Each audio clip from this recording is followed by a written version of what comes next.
So my friends and I saw The Last Jedi on opening night, packed house, and we basically liked it. Oh my god, it was so good! It was so good! Oh my god, it was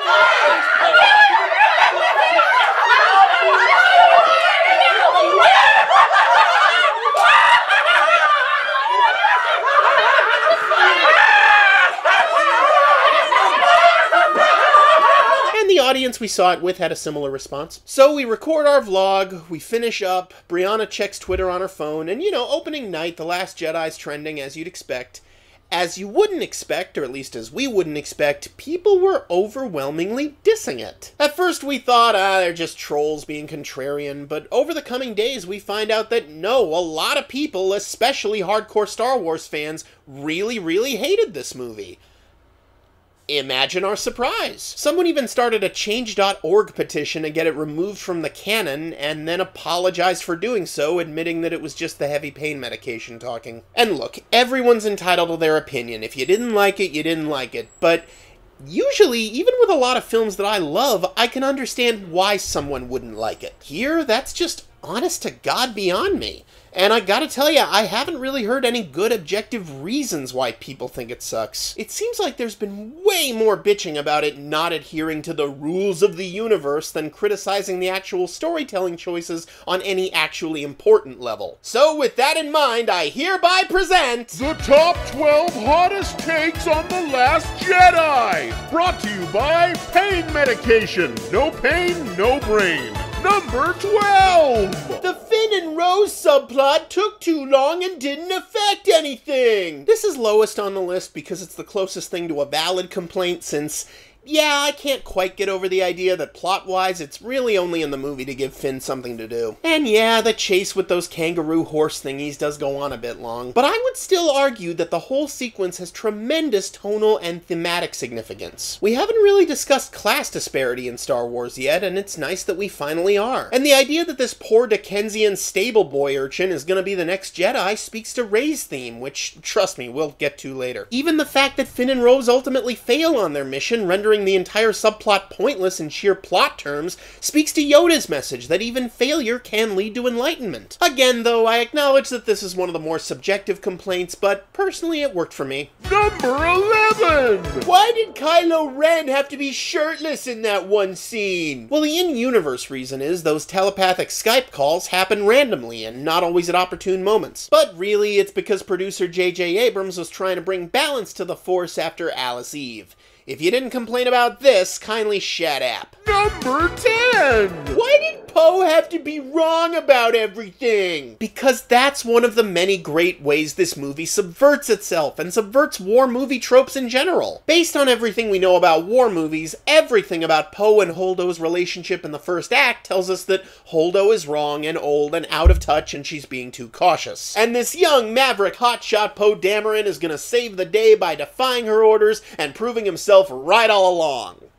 The problem with that trope is that in real life, it's often just the opposite. Not always, but often. A lot of the time, young upstarts really don't know what the hell they're doing. Just because you're impetuous doesn't always mean you're right. That might not be the sexiest plot twist, and I'm not sure I'd want the young people teaching old people a lesson trope to completely disappear from storytelling, but there are shades of gray to everything. And it's nice to have a big, massive blockbuster acknowledge that, yeah, sometimes Mother really does know best. Sorry. Number 9!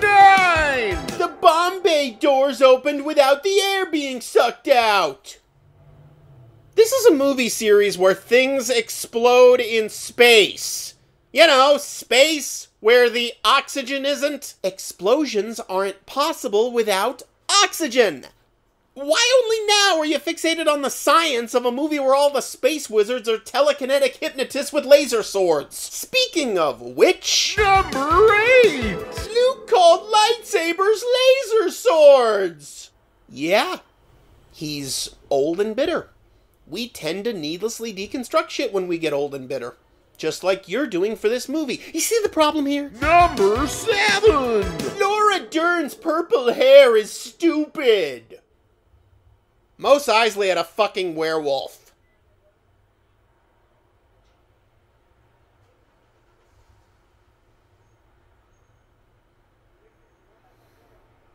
Number 6! Snoke's not interesting anymore! That's like complaining that it never snows on Tatooine anymore. Snoke was never that interesting, you guys. Andy Serkis gave the role his all, but in terms of character motivation, Snoke was just Palpatine 2.0 with an even more fucked up face. That's it. And they did the smartest thing they could have done with such a nothing character. They made him a red herring, an obstacle for the real big bad to overcome. Again, subverting itself by mirroring the climax of Return of the Jedi and then turning your expectations against you. If you don't like misdirection, don't go to a magic show. Number 5! Luke didn't act anything like Luke! Yeah, last time we saw Luke say and do stuff before this movie was May of 1983. I don't know what you were doing in May of 1983, but I was just beginning my 3rd trimester in my mother's womb. A lot has changed since then. I've learned how to walk and talk, I've gained a shitload of weight, I grew a full head of hair and then lost quite a bit of it. Also, I don't act the same as I did back then, and you know what? Neither do you. Number 4! Why'd they have to humanize Kylo Ren? I'm not kidding. I actually saw someone complain that they humanized Kylo Ren too much. God forbid anyone actually sees where the villain is coming from, right? I mean, that's not interesting or anything. If you disagree with him, he's just a monster. People in 2017 think this.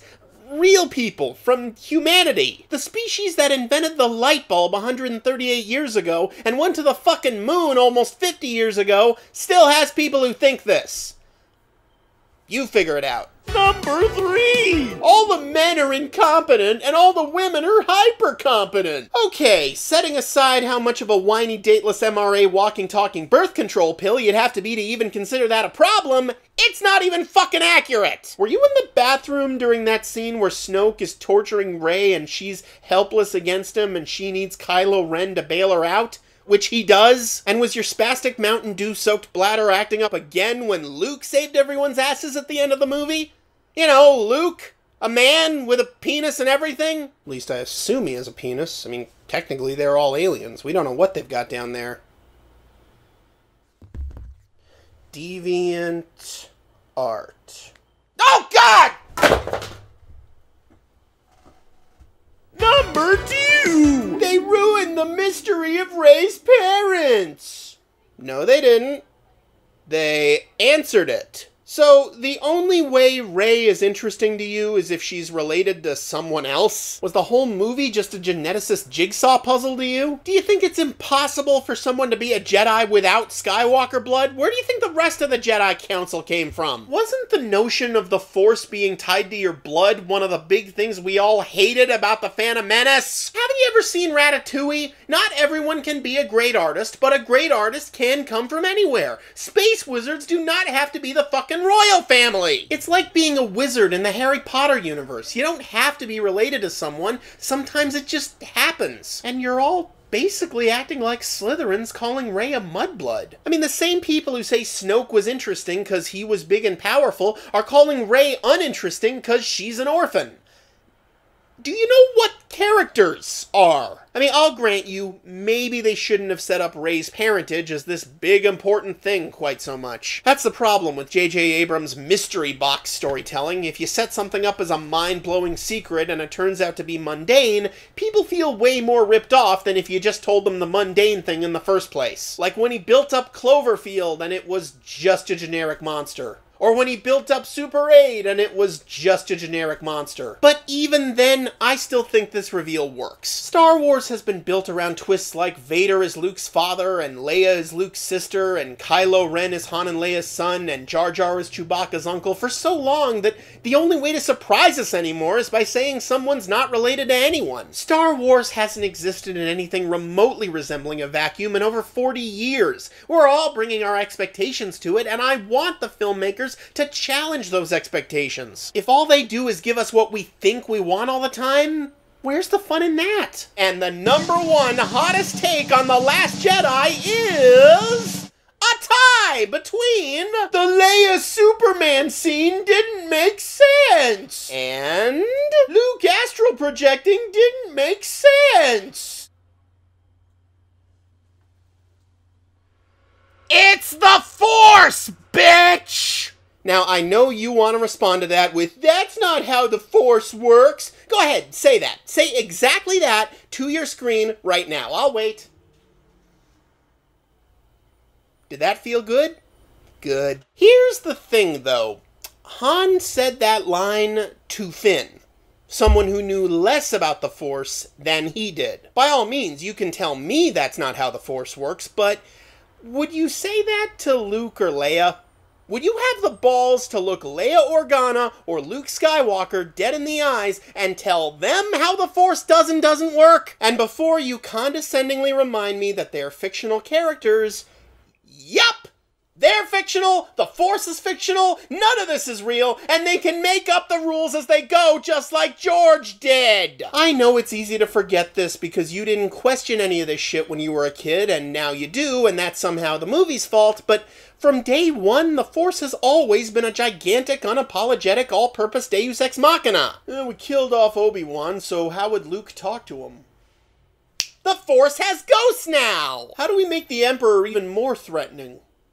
Have him shoot lightning from his fingers because the Force! I know some of you have spent your entire lives treating Star Wars like a D&D game, and you think you've got all the power levels worked out, and if your theories don't match up with canon, then your life is a lie. But ultimately, that shit's a garnish. It's not a scientific equation, it's a movie. What really matters, and what's going to keep new audiences coming back, is whether or not it feels real. It matters whether these movies are exciting, engaging, and resonate emotionally, not whether they strictly adhere to even their own standards of how the Force works. You know, a big part of the issue is that at this point in our culture, Star Wars as a franchise has gone so far beyond being just a movie that people sometimes forget that these are still, in fact, movies, not just delivery systems for the next batch of canon. In fact, I dare say a huge problem with the prequels is that they treated themselves far more as canon delivery vehicles than as works of art in their own right, and that's why they were so goddamn boring. If you break down even the weirdest creative flourishes in The Last Jedi thematically, tonally, and symbolically, it's easy enough to understand where they all come from. They're a little unusual, but they're not baffling. I know what baffling looks like. I've seen Batman v Superman. Like I said, if you didn't like The Last Jedi, you didn't like The Last Jedi. But to call it some blasphemy against the sacred texts is not only wrong, it misses the whole bloody point. It's just...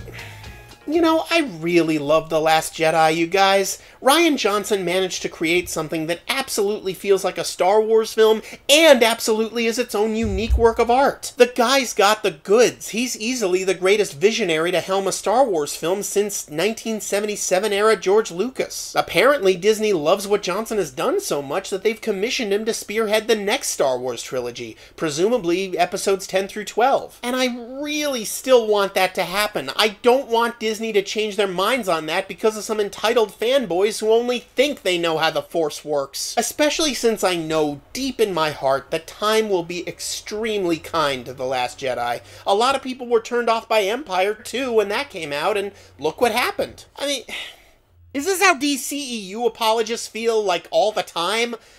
Jesus, no wonder they're so angry. You know, this past year has been kind of rough for Star Wars. Rogue One was meh, we lost Carrie Fisher, Lucasfilm fired directors left and right, and of course there was the Star Wars Battlefront debacle. But through it all, our lightsaber at the end of the tunnel was Star Wars The Last Jedi. Well, it's finally here, and it's better than we ever could have dared hope, and the fan base still found ways to make it divisive.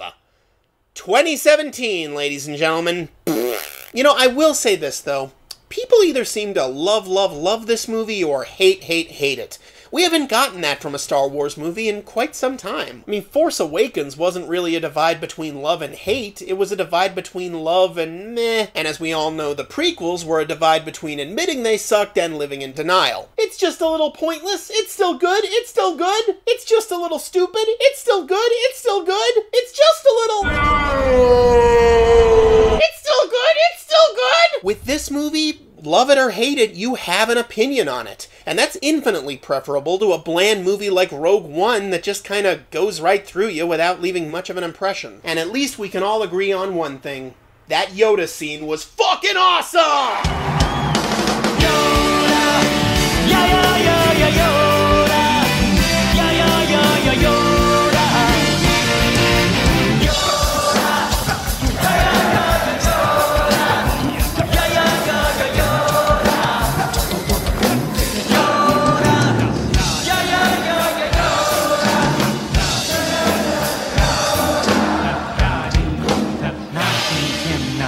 din din da dit dit da tigga dit na giggy tita cut again da tigga dit na giggy tita cut again da tigga dit na giggy tita cut again da din din da na din din da da din din da boom shaka laka boom shaka laka yeah work